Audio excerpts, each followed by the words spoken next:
Hi, friends, and welcome to the Becoming LawyHer show. I am so pumped about today's episode, not just because it's our very first guest episode, though that's huge, and not even because it is frankly with someone who I think is very iconic. Thank you, Hadea. Wow. What a compliment. I'm excited because I think today we will finally be putting to rest some of those Reddit rumors some of the worst ones you probably have ever heard, and this idea that you need to be the perfect applicant to succeed in this message that I always find in my inbox. Dean Ingber, I'm sure our guests can probably relate to that a little bit as well. And so without further ado, I would like to welcome our guest, Dean Miriam Ingber of Yale Law School Admissions.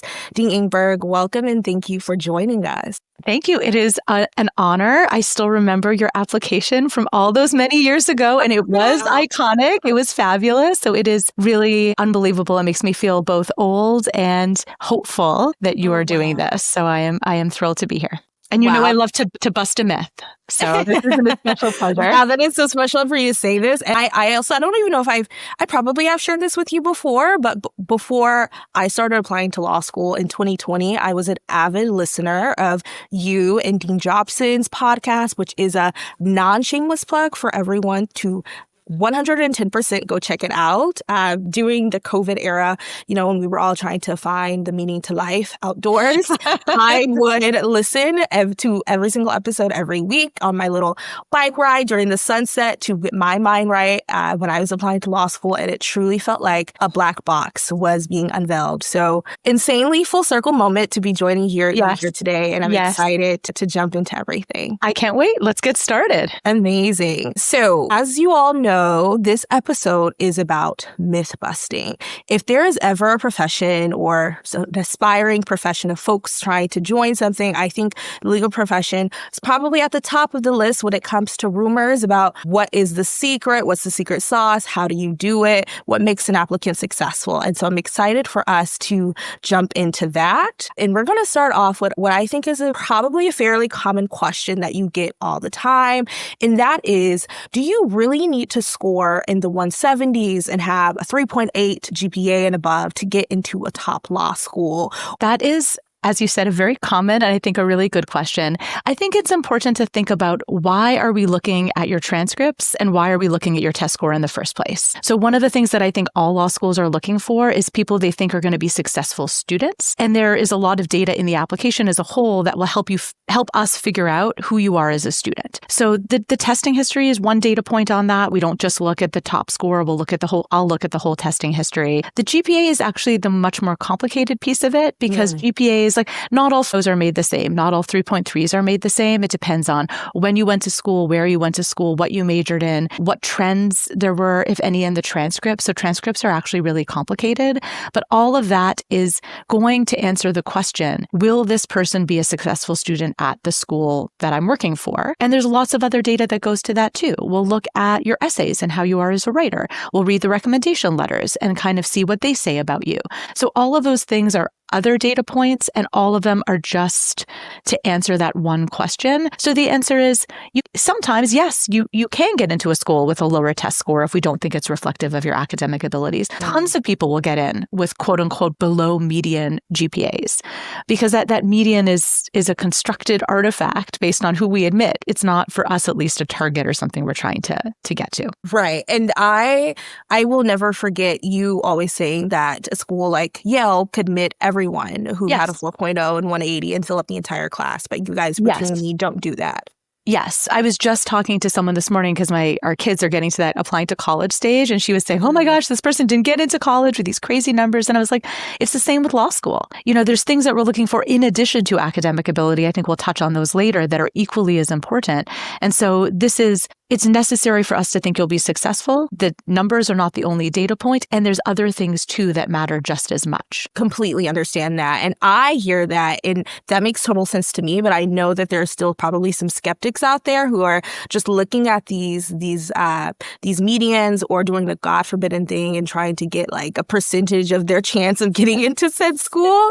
And they're like, I'm not sure if I can buy that. So I am curious to know your opinion on this. At competitive and top law schools, isn't the case that you need to at least be a splitter, right? Like, you can acknowledge that you don't meet the top medians, but do I have to be below or below both or one of the medians of LSAT or GPA to have a good chance or to get in? I won't even say chance. Yeah. So splitter. Splitter is a Reddit term. It is not an admissions term. We don't think about people. I actually can't distinguish between splitter and reverse splitter. I don't know which one is which. Like, I truly can't keep that information in my head. No, it does not matter. And then people go crazy on Reddit too, where they're like, oh my gosh, I'm 0.01 below the median. This means now I'm a reverse splitter. I'm like, what are you even talking about? Like, the difference between a 393 and a 394, a 381 and a 382 is immaterial. I don't care. Like, I truly don't care. And I'll say for the LSAT too, I was just pulling this data. LSATs have a percentile attached to them. So a 176 and a 180 are the same percentile. They're both the 99th percentile. Like, does it really matter to us if you're in the 99th versus the 99th? It makes no difference at all. What matters is, are you going to be a good student? Am I going to get complaints from the faculty? Are you going to pop up in my meetings with my colleagues? So-and-so is struggling. Go back and look at the application. See if there is any yellow flags. That is what I don't want. And the way I avoid that is by admitting people who seem really nice, really smart, and like they're going to contribute to our community in a positive way. That's genuinely what we care about. Those three things above all. And the numbers are a very, very poor proxy for that once you kind of start to dive into all the other information that we have. Got it. And sorry, it probably feels like I'm pressing you, but I really, I love being pressed. To be the voice for the concerned here. So another Reddit rumor that I see when we're getting very nuanced into this, and someone can acknowledge that like this person got in who's below both of the medians, they must be this unicorn person, right? They must have done some crazy scholar, or they founded a nonprofit or whatever. It's like this, like their next step to be president of a country, essentially. So. So what do you say to that? So my favorite one of those is they cured cancer. And I was like, why are they going to law school? They should go to medical school. So I don't want to be flippant because I think the anxiety is real and I think people take this seriously. So but I do want to decrease people's anxiety. You know your classmates, Hadea. There are some people who have just done like unbelievably impressive one-off things. And sure, like sometimes we'll admit those people because they're exceptional, and we want to admit exceptional people. The number of people who fall into that category is extremely small. It wouldn't fill a class at Yale Law School, let alone at all the top law schools. If you're that person, congratulations. Like, I'm sure you're going to do amazing. 89.99% of people don't fall into that category. So what we're looking for is we want to try to get a sense of what you're going to do in the future. And what's the best evidence of what you're going to do in the future? What you've done in the past. So if you're someone who's been really engaged in your community, really been involved in student groups, you've had an interesting job that you've been at for a couple of years that is relevant to the skills or to the things you're excited about for law school. If you're someone where your professors are saying, this is a great student, they're the person who was leading the discussion in the classroom. They're the one who came to office hours and helped their peers. Those are the kinds of things we care about because that shows us you're going to be someone who's a collegial, respectful, open-minded, professional community contributor who's going to be a great peer to their classmates. So you don't need to be a unicorn. You don't want to try to stand out. Most people stand out because they've done really weird, bizarre, awful things that you should not be doing. Like, don't use song lyrics for your application. Don't include 87 footnotes in your personal statement. Like, people do lunatic things that stand out in a bad way. I always use a baseball metaphor, even though I kind of hate baseball. Hit singles. Just every at bat, you want to hit a single. You're not aiming for a home run. If you're hitting a home run, you've already done it. You can't change that now. So just try to be solid and the best version of yourself. And that's what's going to lead you to success. Absolutely. And that I think I can confirm from personal experience with my own classmates. That was one of the things I was most shocked about. And this is zero negative shade to any of my classmates, but I was expecting all of these. They were normal. Yeah, they were very much normal people from normal parts of all across the U.S. truly. And I was expecting everyone to have had a law degree in another country or, like you said, on the way to solving cancer. And the privilege of, I think, going to law school is that you do get to meet some people who have an incredible track record. But also the other privilege is that you get to meet a lot of people who have the potential to, in the future, do the things that we all, want to do and accomplish with our law degree. Yeah, and it's like with you too. Yes, you had done some amazing things at the time when you applied, but we viewed that as evidence of your future potential. And look at all the amazing things you've done even since you graduated. So sure, like you could have founded this nonprofit before applying and that would have been impressive, but it's almost more of a challenge and more of our job to try to find people who are going to, who are just at the beginning, where we can help them like optimize and accelerate and like achieve their dreams. Like that feels almost more true to what our job is. I'll say too, some people who have done these super fancy things don't get admitted. And that's often because they come across as unpleasant. I'm not saying most of them do. Most of them are amazing, but sometimes you'll get someone with the super fancy scholarship and the whole application is I, me, I got all these things. And it's like, it's icky. And I'd rather take someone who's just a normal, solid, super smart, interesting person than someone who's going to rub everyone around them the wrong way. Last question on this front, and I will stop pressing you about what you have shared on and on again. But another rumor people say is that where you went to undergrad matters, having a prestigious university. It doesn't just matter to the extent that you're looking and judging their GPA based on your understanding of how that school grades, or is it a prestige thing that adds in a factor that can help an application? So there is, I don't think there's a direct correlation between the way schools inflate or don't inflate GPAs and the quote unquote prestige. I'll just say selective and the selectivity of the school, because I think prestige is a complicated and constructed thing. So there are some schools that are very selective that have significantly less grade inflation than other schools that are equally as selective. So we're looking at each individual school's level of grade inflation, which is information we have available to us. We want to have a wide array of undergraduate institutions. That is like an active goal of our admissions office, to the extent it's almost to the reverse, where we're like looking for people who come from the kinds of schools where we see fewer applicants and fewer students. That is something that is a positive thing for us, because we think talent is found everywhere. People have really different experiences going to those schools, and we want them to bring that to the classroom. But it is true, as you know, that we have lots of students who go to very selective institutions and end up at Yale Law School. So it's like, why is that the case when we're trying to have a wide range of undergraduate institutions? And I think that's because of correlation, not causation. The fact that they went to a selective institution doesn't cause us to admit them, but they are selecting at their end for some of the same things that we're selecting. So there is a imperfect correlation between going to a selective undergraduate institution and having the kinds of qualities that we're looking for, being an excellent student, being someone who's really involved, being someone who's like a nice, collegial, open-minded person. I don't want to say that people who go to less selective schools aren't all of those things. Of course they are, but they're also choosing on similar criteria. And then they get so many opportunities. So for students who really, really want to take advantage of opportunities, it can be easier at a small selective school to just do all sorts of things that then make you a really strong applicant.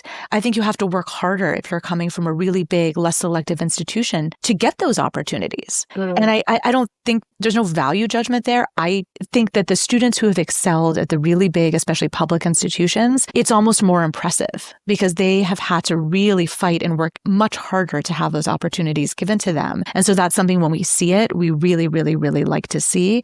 But it is harder, I think, at some schools where there's just less available or more people to kind of fight over the things. Does that make sense? That makes so much sense. I was sitting here in my head thinking, wow, this would be like an excellent New York Times opinion piece or a subset piece on like the nuance of applying to competitive admission cycles, because I think what you just added is a lot of reason, right? I think sometimes people hear admissions people say like, we look at the whole thing and they just don't believe them. But like they don't believe it. Is true reason of like why this is naturally happening. I will just say, and I think this is complicated too, I think that selective undergraduate institutions have relatively recently done a much better job of diversifying across socioeconomic status lines. I think they've made that a huge priority in relatively recent, let's call it like a decade, 15 years. So back in my day, almost everyone who went to these super selective institutions came from a very homogenous, similar class background. And I think they've prioritized that too. So we do sometimes see people who've come from really challenging backgrounds and were admitted to these selective institutions. And so there's more diversity within these selective institutions than I think there used to be back in my era. And so that is, it's more. And there's some like, public universities that are super, ritzy and fancy, and a lot of like, upper middle class kids go to them, and that's great too. But it's institutions all have personalities and things that are specific to them.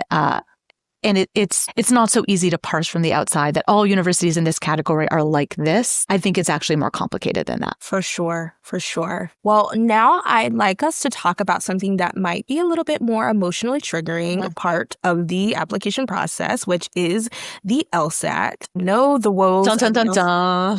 I know the woes of the LSAT all too well as someone who took the test 3 times, registered for a 4th before choosing peace. So, and it all worked out.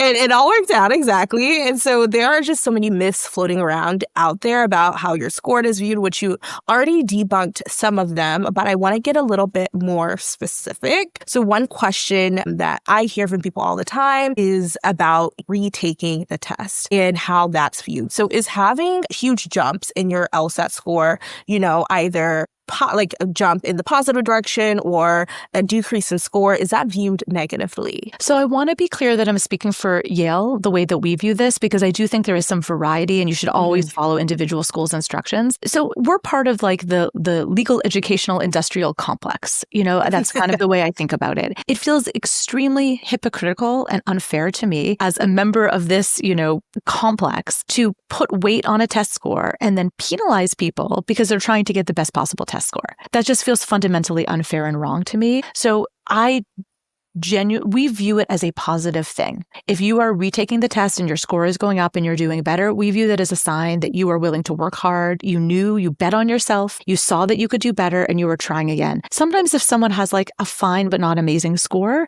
and they retake it and it stays the same, we sometimes prefer that to then just sitting on that, call it a 162. Very solid score, not exceptional. I would almost rather see you retake it and get a 163 than just sit on a 162 because it shows a certain level of ambition for yourself, like a grittiness, a determination. I'm going to try this again. I think I can do better. I'm going to put the work in. So I am always happy for people to retake almost regardless of where the score goes. And if I see a really big score, I assume that there was substantial test anxiety the first time, that, they just had a bad day. I'm not going to put too much weight on that lower score. And no, you don't need an addendum for us for score increases. Yeah. Because what do people say in their addendum, which I've read thousands and thousands of? I studied and I did better. I had anxiety. I was less nervous and I did better. That's what I'm already assuming is the case. So there's really no need to say that, to do the like Captain Obvious, I studied and scored higher. Okay. I know. That's what happens. Yeah, that's such a fair point. And one follow-up that I have from that thought about the fact that you were specifically speaking to how Yale Law School views this. What advice, particularly to this question, right, about the LSAT, as an officer, do you think generally schools welcome these types of questions from students to understand, as the preferences of each school and how they approach situations? Or is there taboo? Is like the LSAT a taboo question? I have heard through the grapevine that some schools want to see an addendum if your score has increased by X points, at least X points or more. So I know that that's kind of floating out there. I do think it's in general good advice for every school you're really seriously considering. Go to one of these online open houses. Most of the time you can sit with your camera off. You can just kind of like loosely listen. And then, you can type into the chat or ask a question, or maybe someone else will ask these kinds of questions. Another example where the school specific stuff, and there's lots of other ones, but this one is pretty common, is do you need to include something about that specific school in your personal statement? Do they want a YX law school? At Yale, we do not. But many schools do. And that's the kind of school-specific information similar to when do they want, if ever, an LSAT addendum, that it's best to hear that from the school itself. Got it. And I would just go to this info session because you get a sense of how schools are talking about themselves. Like you're already getting a sense of how I think about YLS, the things that I care about. I want people who are smart, contributors, and really nice. And so you want to kind of have that in the back of your mind when you're putting together our application. Other schools might frame it slightly differently. And, some schools care a lot about you're really interested in that region or that school. For us, we don't. That's not important to us. So it's good to just get a sense of the vibes, like a vibe check, as my daughter would say, my 16-year-old, so that you can try to like match those vibes and even see if those vibes are right for you. Maybe you're like, this just isn't my place. Yeah, no, I think that's very true. And I'm thankful I went to, during my application year, or maybe it was the year prior, my years are getting confused, but But in any case, I'm very grateful I went to those sessions because you truly get to learn so much about the school. And my undergrad, like there wasn't a lot of talk about Yale, right? The hoorah was like if you really wanted to go to a competitive law school, people were gunning for Harvard. I had no idea about anything that Yale had to offer or the process and how different it is. And even more than that, it was just nice to like see the faces of the people who are going to be reading my application. Yes. It's relieving to know we're just like normal people, right? Yeah.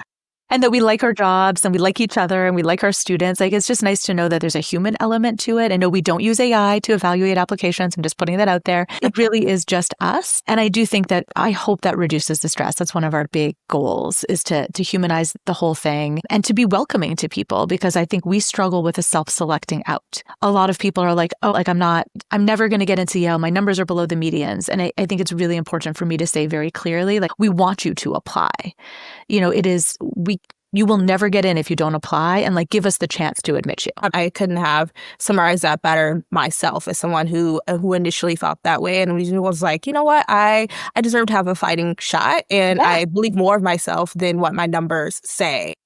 Yes. And we were the ones that were lucky that you applied because you were amazing, right? And so like it makes me feel so good that you were able to overcome that sort of mental hurdle, because if everyone like you chose not to, Yale would be such a, I don't know, like a less bright place. Right? A less sparkly, interesting place. And so, that's a really important part of what we do as well. Yeah. And I think people who are concerned about their stats, right, are not the only folks who might be counting themselves out. Sometimes I speak to people who think they're too outspoken, or they're doing work that maybe is too radical or too conservative. And ultimately kind of fear that their voice might be too much. And there's this anxiety that this could to disqualify them. And so my question to you is how, I guess this is probably a Yale Law School specific question, so I'll allow you just to speak for your university, not the industrial complex, as you said. But if you have strong political views or a controversial stance on a topic, could that hurt your chance of getting admitted into law school? So assuming we're talking like within the mainstream, right? I'm sure that there are some views that are so extreme and so horrific that like they're outside whatever, any reasonable mainstream view. So with that big lawyerly caveat, we don't care what you care about. We want you to care about things. That's really important to us. And what is most important is that we can be confident that whatever your views on whatever topic, you are going to be able to be professional and open-minded and collegial in the way that you discuss those views with other people. The law affects our lived experiences, our day-to-days in so many ways. It's not surprising to me that law school applicants are going to have often very strong and very relevant views on topics that impact them, their families, their communities. I think that is a good thing. But the more quote unquote radical or controversial your views are, that in and of itself is never a problem. It is only going to be a question of, is this someone who's going to come in and be able to sit next to someone who believes the exact opposite and be able to have a reasonable conversation, not change their mind necessarily, but have a reasonable professional conversation about it in the classroom environment. That's truly what we care about. We admit people all the time that I fundamentally disagree with on huge swaths of the world. And that's good, in my opinion. I think that's really important. I'll just say, when I was still a practicing lawyer, there was this phenomenon of like drinking your own Kool-Aid. So I remember I was litigating a case actually in Oklahoma, and I was so sure of our own righteousness. It was a civil rights case. I was like, how could anyone not agree with us? This is so obvious. And I went to my first argument on it, and it was clear immediately that the judge did not agree with us. That they were siding with the state in a lot of different ways. And my own blindedness to the strengths of the other side's argument made it very hard for me to make the strongest argument for my client. I had not thought of the counter arguments, and I needed to. And that's really stuck with me, that the more you can really hear what people you disagree with are saying and really make the steel man version of their argument instead of the straw man version, the better off you will be as an advocate. And so I think we're doing our students a service by putting them in conversation with people who have really, really different views from them. Right. I love that you bring that up, because it speaks to the value of being authentic, right? Like, you don't get to have those authentic conversations in the classroom if you're performing in a way that you think your classmates or peers want to be. And I think that also goes to another myth in law school admissions, is that you're supposed to perform this certain version of yourself that you think is more palatable or that you want the law school admissions to view, and you lose the more authentic authentic parts of yourself that maybe would have been more compelling. Yes, we do look for authenticity. And it's like, what does that mean to look for it? Like, and some of it is vibes, right? And some of it is consistency between what you're saying you care about and the things that you've done and how you've prioritized your time. But it is correct to say that it is much more appealing when we believe that people are being real. Even if, that means that there is less of a polish to it, I would always rather authentic but slightly less polished than so polished that you lose the person in all of the sort of smoothness. Sometimes in admissions, like we'll say, this just feels like they've sanded down all the edges to the point where I don't even know what I'm looking at anymore. And I would rather feel the edges, feel that texture to the real human being. Oh, I love that. It's kind of like, that you guys appreciate that the application has nuance. Yes. And there's not like this straight, like beginning to end path of getting here. Because life isn't like that. That's not real. It's not real that, when I was in second grade, I had a moment of thinking, I'm so good at arguing, I'll be a lawyer. And then I did all these things and I never veered from it. I never tried anything else. That's just rarely true. And we are seeking out some sense of truthiness, authenticity in these applications. Yeah. Speaking to the rough edges piece, I want to talk about something that is maybe not applicable to the majority of applicants, but is applicable to a good amount who maybe are counting themselves out, and that is character and fitness issues. Dun, dun, dun, dun. Be it on the academic end or folks who have even been system involved in the criminal legal system for whatever reason. I think there's probably, I don't want to speak for them, but what from what I've heard is that they kind of feel like an outsider to this, and that they are trying to be the most perfect person so that they can be admitted because they have what they feel is like the scarlet letter on their application. And so I'm wondering if you can speak to those applicants about how to think about their deservedness to become a lawyer, and then also how to maybe approach that in their law school application. Sure. So the first thing I'll say is that well over 90% of character and fitness issues are essentially so minor that they're totally irrelevant to our decision making. They still need to be disclosed carefully in line with the instructions so you don't have issues with the bar later on. But things like an isolated incident of underage drinking or some traffic stuff, no one cares. Disclose it, follow instructions, but it actually doesn't matter very much. There's a formula to this. You provide a brief description, you take full responsibility, then you explain the resolution. The taking responsibility is the part where sometimes it can go awry. Yes, you need to say, I take full responsibility for speeding. I know it is unsafe, and I have, made an effort to be a safer driver since. Take the responsibility, even if it feels a little silly. That is important. There are occasionally very serious character and fitness issues, either, as you said, involving the criminal justice system or academic. There is very little that is disqualifying. Without naming anyone, you may know some of your classmates. We have had students in my time who have had very serious, criminal records. It's rare, but it happens. We've had people who've had very serious academic discipline. The more serious the incident, the more you need a lengthy explanation, and the more important it is to both take full responsibility and to explain how that's in your past and you moved on, and all the evidence you can provide to show that this is something that will not happen again. But again, that is such a tiny percentage of it.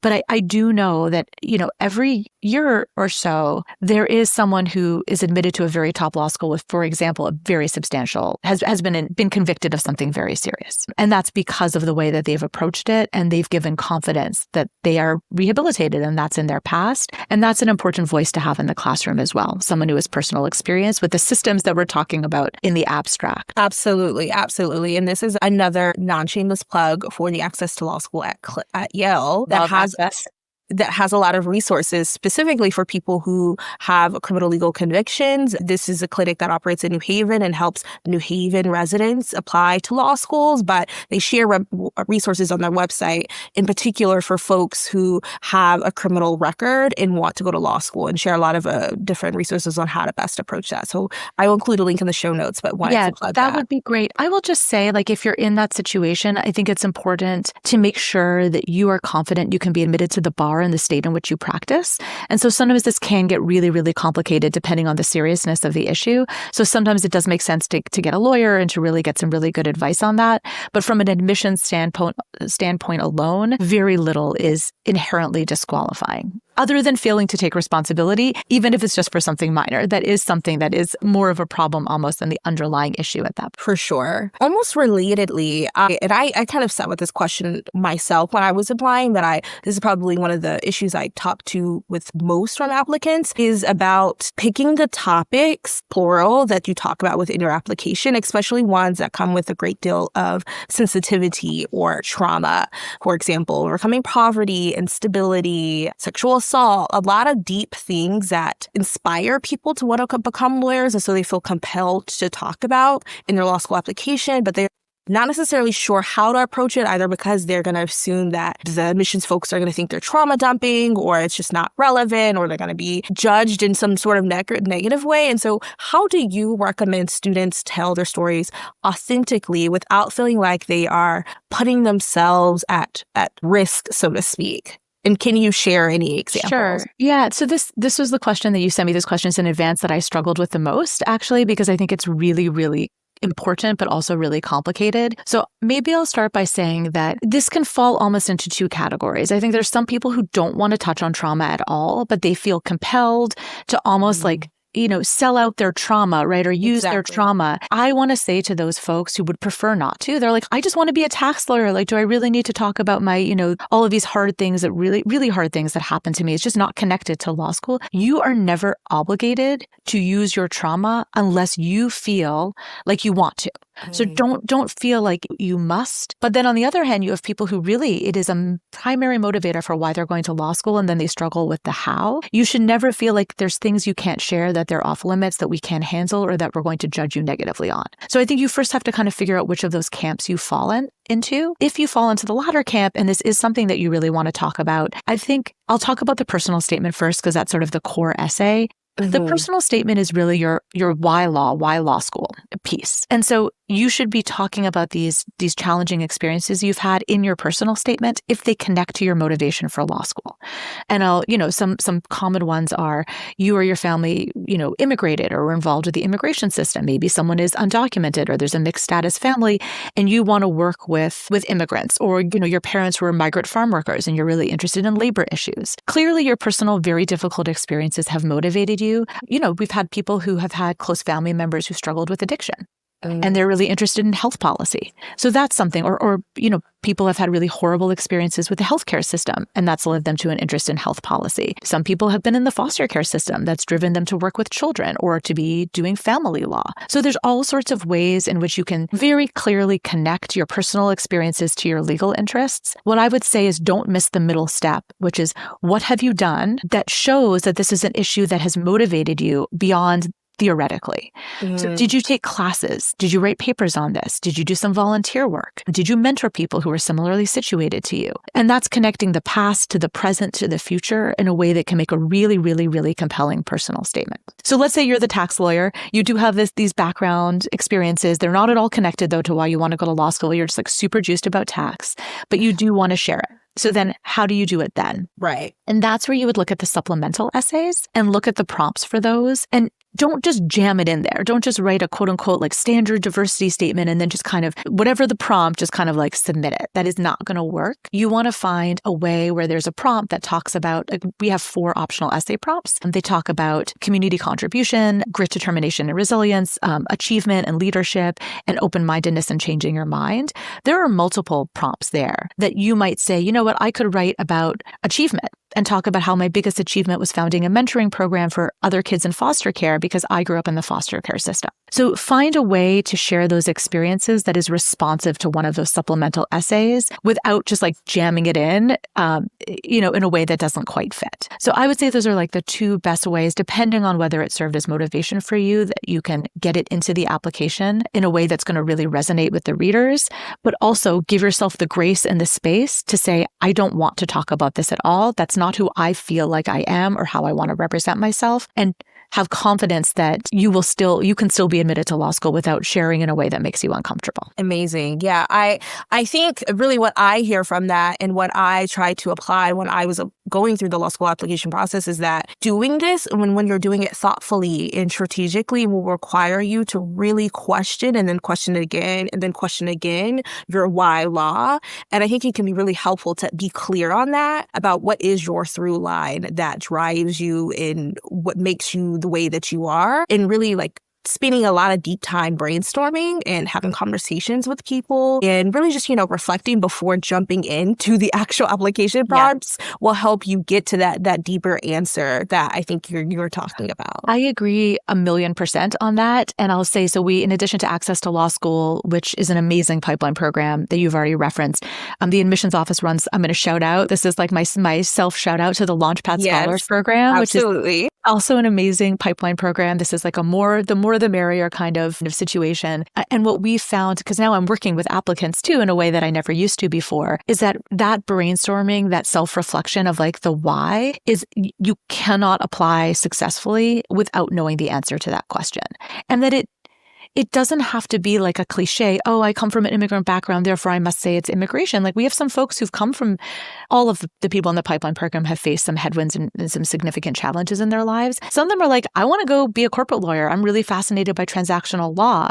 And what we encourage is for them to really lean into that and be true to what they're thinking and not perform trauma or perform, something that just is not right. There are other ways that will come up in the application. Like we can tell from, if you're working a retail or a service job during your summers or during the school year, we're going to know you're doing that because you need the money. If you had an educational interruption because you were caregiving for a family member because they had no one else to help them, we're going to see that. Like we have context on the kind of high school you went to, the kind of neighborhood you grew up in. There are other ways for that information about your background to come into the application process. The essays is one way, but not the only way. So don't feel like we're not going to pay attention to that context. That context is so important to our review of your application. We use the word holistic all the time in admissions, and it's true. We do holistic review, but I think equally important is contextual review. So why did someone have bad grades one semester? Well, maybe their mom was really sick and they had to commute home because the mom had no one else to help them, every weekend. That context is incredibly important to our analysis. Maybe you're not a native English speaker, and so standardized testing is really tough. Those things matter a lot. Right. I think, again, the through line that I'm seeing is the emphasis on brainstorming, right? And thinking really about that topic, but then also using every single part of your application, the resume, what your letters of recommenders will say about you, and using the optional essays, like when it makes sense to form that through line. With LawyHer, I always talk about this the idea of like becoming the main character of your law school application, right? Like I think viewing yourself as a person in a novel, except nothing is fictitious, but it's the storyline of your life that has led you to this point. And each application component is like a chapter in that, and an opportunity for you to tell that story. So you don't feel like you have to say everything or nothing at all. You have the choice to build out what you want your narrative to be. I agree with that. Absolutely. I think that's excellent advice. The last question I have on this front is a little bit more specific to the person who decides, you know what, I think the trauma, the things that I've overcome is a huge part of my story. And I do want the admissions people to understand that part of me and that explanation as to my why law. I'm curious as to how you would advise them about the actual writing of that, because I think there's a fine line between, I don't want to say trauma jumping, but like making a stranger who's reading your essay, like read the most vulnerable moments of your life and not leaving with like complete shock and like complete uncomfortableness, but also talking about it in a delicate way that still provides enough detail that I understand why this is important to you. Yes, I think that is a fine line, and people sometimes go over it in a way where it doesn't feel good as a reader. And I'm trying to think of like what's a clear way to say it. I think the best way to use those kinds of stories and experiences or to showcase them is to really connect them. And I think I kind of suggested this before. If you say, oh, well, all these horrible things happened to me and now I want to do A, B, and C as a result. What makes that feel authentic is if you have done other things in the middle that show that this is a priority of yours, that this is an issue you care about, that this is work that's really meaningful to you. And it can feel like more performative or trauma dumping if that middle step is missing. So if you say, immigrated. It was really challenging. I had lots of hard things in my family, and I really want to be an immigration lawyer. But you've done literally zero things to engage with immigrant communities ever beyond your own personal experience. Then it can feel a little bit just like trauma dumping for trauma dumping's sake. If you can say, and I'm currently a paralegal at an immigration nonprofit, and my personal experiences have allowed me to connect with my clients, or I wrote my thesis on a issue related to the border or to migration and was able to explore this on an academic level in addition to my personal experience, or you've done some volunteer work or some translating. Those are the kinds of things that I think pull that through line and make it feel professional rather than simply personal. And I think because you're applying to professional school, it is important to always put on the hat of what can I do to show that this is a personal motivation for a professional career? It's like pleading a case almost, like you're building the argument. Yes, you're like giving us the evidence of what to show that this is something that really is deeply meaningful to you. And I think for the people where this truly is their motivation, that's not hard. They have definitely done things. And it doesn't have to be identical. It doesn't have to be, I want to do immigration, so I'm working for an immigration nonprofit. It can be, hey, I'm working for this nonprofit and I'm working with a lot of people from lower income backgrounds. I've seen the intersections between socioeconomic status and, immigration. And that's something that has really resonated with me. Or I've helped my parents translate. I'd always translated for my parents. And then in college, I worked and I, helped the unionized staff study for their citizenship exams. Or there's all sorts of ways to bring that in. And I think for folks where this is really a motivating force, that feels easy. For sure. Well, while I have loved this conversation so much, I tragically only have one question left to ask you. I hope you save the best for last. And we can't forget our photo. Yes, our photo at the end. Our photo at the end. Yes, I can't wait. Yes. So if someone's listening to this and they feel like law school isn't for them because of where they're starting from, what would you say to them? So the first thing I'll say is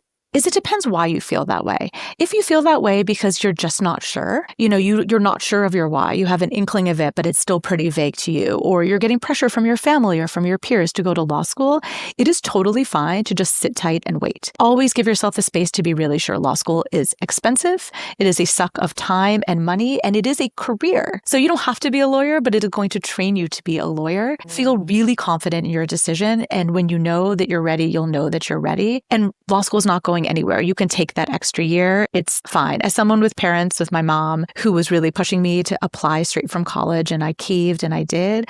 In hindsight, I wish I'd taken more time to be more sure of law school at all and what kind of legal career I wanted. So I always say to people, it's totally fine to wait. There's no downside to that. But if the reason why you think law school is not for you is because you don't see people like yourself in law school, you're afraid that I'm just not going to do well enough on the LSAT, and you're in that self-selection out, and it's from fear, please don't. I think as I've tried to say that, so every year I talk to so many incoming and admitted students who say they would never have applied. They almost didn't apply, and that they only did because they listened to a podcast or came to an event or they got into another school and it gave them hope that maybe Yale was in range for them or schools like Yale. Please believe in yourself. Like, believe me when I say we're not looking for glitter pooping unicorns.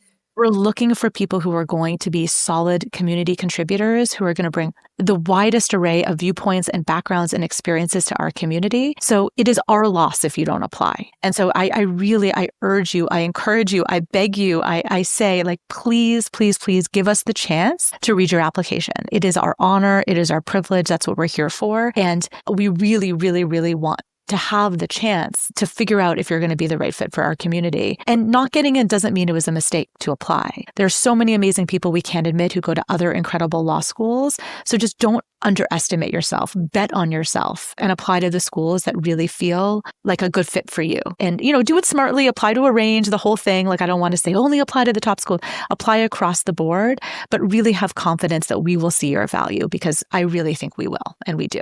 Amazing. What an incredible note to end on. That was my little inspirational speech. Reddit warriors can now lay down their swords. The queen has spoken. We've dispelled the myths. No, but seriously, I think our community will truly have a lot of notes and value to take away from this conversation. So Dean Ingber, it has been such a pleasure chatting with you. Thank you so much for joining us. Always my pleasure. I am so thrilled to be here. So thank you for having me. And I'm jealous you have this cute background, and I have this, you're going to see my kids' ping pong table and basketball hoop. So I apologize for my background, but we'll have at least big smile. It's the content that matters the most. They know your heart. This is an audio thing, not want mostly visual. All right. Absolutely. Absolutely. Well, now it's time for our infamous picture. So if you just smile for 3 seconds. Amazing. Thank you. Sure.